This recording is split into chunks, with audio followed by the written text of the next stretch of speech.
Erik ThomasNY Post Hollywood comes to Onondaga, Gov. Cuomo declared back in 2015. Who would ever have guessed? Well, no one except Cuomo and his minions, and they guessed wrong. Hollywood never did come to the Syracuse area film production complex built with $15 million in taxpayer funds. Indeed, the central New York film hub has been virtually empty since it opened. The promised 350 jobs never materialized. And now nearly $1 million in unpaid rent has it facing eviction from Core Development, the firm that won the state contract to build it. Meanwhile, two Core execs face federal charges for allegedly bribing Cuomo aides to get such contracts. It was a foolish idea from the start, but apparently no one around Cuomo had the guts to make him see it, even as others in his circle profited from the boondoggle. Nothing about it ever made sense.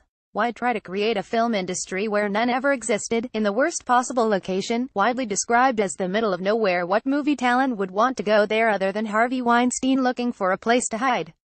The hub opened with no equipment and no locally available pool of freelance movie professionals, forcing any producer to import technical staff at enormous expense.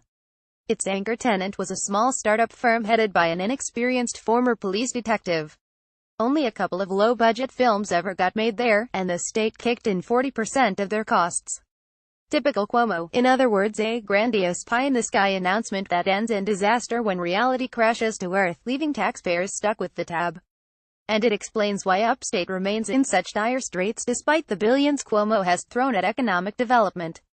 The $750 million Solar City plant in Buffalo has only a skeleton crew working, and little hope of better, since Team Trump is ending Obama-era solar subsidies.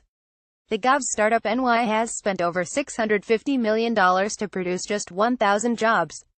And his new casinos are already seeing revenue shortfalls. Cuomo is big on vision, promises and public investments. Too bad he comes up short when it comes to common sense.